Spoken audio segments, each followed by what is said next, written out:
ಇಡೀ ಪ್ರಕರಣವನ್ನು ಗಂಭೀರವಾಗಿ ಪರಿಗಣಿಸಿರುವಂತಹ ಪೊಲೀಸರು ತನಿಖೆಯನ್ನ ಚುರುಕುಗೊಳಿಸಿದ್ದಾರೆ. ತೀವ್ರ ವಿಚಾರಣೆಗೆ ಒಳಪಡಿಸ್ತಾ ಇದ್ದಾರೆ. ಆರೋಪಿಗಳ ಆಡಿಯೋ ಸ್ಯಾಂಪಲ್ಗಳನ್ನ ಅಂದ್ರೆ ಶಂಕಿತರು ಅಥವಾ ಯಾರ್ಯಾರ ಮೇಲೆ ಡೌಟ್ ಇದೆಯೋ ಮೇಲ್ನೋಟಕ್ಕೆ ಒಂದಷ್ಟು ಜನರನ್ನ ಕರೆದು ವಿಚಾರಣೆ ಮಾಡುವಂತಹ ಕೆಲಸವನ್ನ ಮಾಡ್ತಾ ಇದ್ದಾರೆ.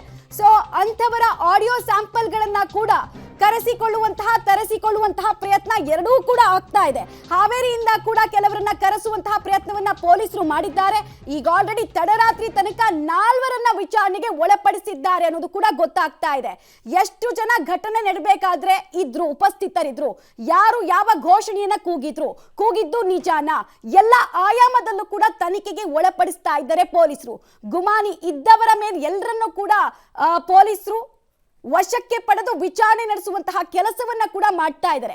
ಇಡೀ ರಾಜ್ಯ ಸರ್ಕಾರವನ್ನ ಮುಜುಗರಕ್ಕೆ ತಳ್ಳಬಹುದಾದಂತಹ ಘಟನೆ ಆಗಿರೋದ್ರಿಂದ ಆರಂಭಿಕ ಹಂತದಲ್ಲೇ ಎಚ್ಚರಿಕೆ ಹೆಜ್ಜೆಯನ್ನ ಟೆಕ್ನಿಕಲ್ ಆಸ್ಪೆಕ್ಟ್ ನಲ್ಲಿ ಕೂಡ ಇಡ್ತಾ ಇದ್ದಾರೆ. ಮದರ್ ಎವಿಡೆನ್ಸ್ ಅಂತ ಏನು ಆಡಿಯೋ ಮತ್ತೆ ವಿಡಿಯೋ ಕ್ಲಿಪ್ ಅನ್ನ ಈಗಾಗಲೇ ಕಲೆಕ್ಟ್ ಮಾಡ್ಕೊಂಡಿದ್ದಾರೆ ಪೊಲೀಸರು. ಡೀಟೇಲ್ಸ್ ಕೊಡ್ತಾರೆ ಮುರಳಿ. ಸದ್ಯಕ್ಕೆ ಯಾವ ಆಯಾಮದಲ್ಲಿ ಹೇಗ್ ಸಾಗ್ತಾ ಇದೆ ತನಿಖೆಯ ಪ್ರಕ್ರಿಯೆ ಅಂತ? ಮಮತಾ, ಖಂಡಿತವಾಗಿ ಪ್ರಕರಣದ ಬಗ್ಗೆ ಸಾಕಷ್ಟು ಸೂಕ್ಷ್ಮವಾಗಿ ಸರ್ಕಾರನ ಹೆಜ್ಜೆಯನ್ನ ಇಡ್ತಾ ಇರುವಂತದ್ದು ಸ್ಪಷ್ಟವಾಗಿ ಗೊತ್ತಾಗ್ತದೆ. ಯಾಕೆಂದ್ರೆ ಖುದ್ದು ಗೃಹ ಸಚಿವರೇ ಇವಾಗ ವಿಧಾನಸಭಾ ಅಧಿವೇಶನದಲ್ಲಿ ಒಂದು ಹೇಳಿಕೆಯನ್ನ ಕೊಟ್ಟಿದ್ದಾರೆ. 7 ಜನರನ್ನ ನಾವು ತೀವ್ರ ವಿಚಾರಣೆಗೆ ಒಳಪಡಿಸಿದೀವಿ, ಜೊತೆಗೆ ಯಾರ್ಯಾರು ಇದರಲ್ಲಿ ಇನ್ವಾಲ್ವ್ ಆಗಿದ್ದಾರೆ ಅನ್ನೋ ಅನುಮಾನಗಳಿದ್ದಂತವ್ರನ್ನೆಲ್ಲರೂ ಕೂಡ ವಿಚಾರಣೆಗೆ ಒಳಪಡಿಸ್ತಾ ಇದೀವಿ. ಜೊತೆಗೆ FSL ನ ವರದಿ ಏನಿತ್ತು, ಈ ವರದಿಗಾಗಿ ಈಗ ಕಾಯ್ತಾ ಇರೋಂಥದ್ದು. ಯಾಕಂದ್ರೆ ತಾಂತ್ರಿಕ ಸಾಕ್ಷ್ಯ ಅಂತೇಳಿ ಅದನ್ನೇ ಪರಿಗಣಿಸ್ತಾ ಇರೋಂಥದ್ದು. ಯಾಕಂದ್ರೆ ಒಂದಷ್ಟು ಜನ ಹೌದು ಇದು ಕೂಗಿದ್ದಾರೆ ಅಂತ ಹೇಳ್ತಾ ಇದಾರೆ, ಇಲ್ಲೊಂದಷ್ಟು ಜನ ಇದು ಇಲ್ಲ ಅಂತ ಹೇಳಿ ಹೇಳ್ತಾ ಇದಾರೆ. ಆ ಹಿನ್ನೆಲೆಯಲ್ಲಿ ಎರಡೂ ಕೂಡ ಅಡ್ಡಗೋಡೆ ಮೇಲೆ ದೀಪ ಇಟ್ಟಂತೆ ಈ ಪ್ರಕರಣ ಇರೋ ಹಿನ್ನೆಲೆಯಲ್ಲಿ ಟೆಕ್ನಿಕಲ್ ಆಸ್ಪೆಕ್ಟ್ಸ್ ಏನಿತ್ತು ಅದನ್ನ ಕನ್ಫರ್ಮ್ ಅನ್ನ ಮಾಡ್ಕೊಳ್ಳೋದಕ್ಕೆ ನಾವು ಈಗ FSL ನ ಮೊರೆ ಹೋಗಿದ್ದೀವಿ. FSL ನಲ್ಲಿ ಇವತ್ತು ಬಹುತೇಕ ಸಂಜೆ ಒಳಗಡೆ ಒಂದು ವರದಿ ಬರುವಂತ ಸಾಧ್ಯತೆಗಳಿದಾವೆ.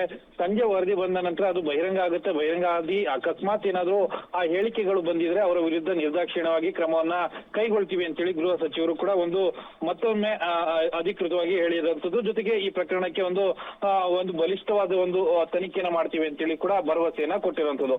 ಈ ನಡುವೆ ವಿಧಾನಸೌಧ ಪೊಲೀಸರು ಇನ್ನಷ್ಟು ವಿಚಾರಣೆಯನ್ನ ಮಾಡ್ತಾ ಇದ್ದಾರೆ. ಈಗಾಗಲೇ ಸಿಕ್ಕಿರುವಂತ ಮಾಹಿತಿಗಳ ಪ್ರಕಾರ 4 ಜನ ಶಂಕಿತರೇನಿದ್ರು ಅವರ ಆಡಿಯೋ ಸ್ಯಾಂಪಲ್ ಗಳನ್ನು ಕೂಡ ಕಲೆಕ್ಟ್ ಅನ್ನ ನಿನ್ನೆ ರಾತ್ರಿ ಅಷ್ಟೇ ಮಾಡ್ಕೊಂಡಿದ್ದಾರೆ ಅನ್ನೋದ್ರ ಬಗ್ಗೆ ಕೂಡ ಗೊತ್ತಾಗ್ತಾ ಇದೆ. ಅದನ್ನ FSL ಗೂ ಕೂಡ ರವಾನೆ ಮಾಡಲಾಗ್ತಾ ಇದೆ.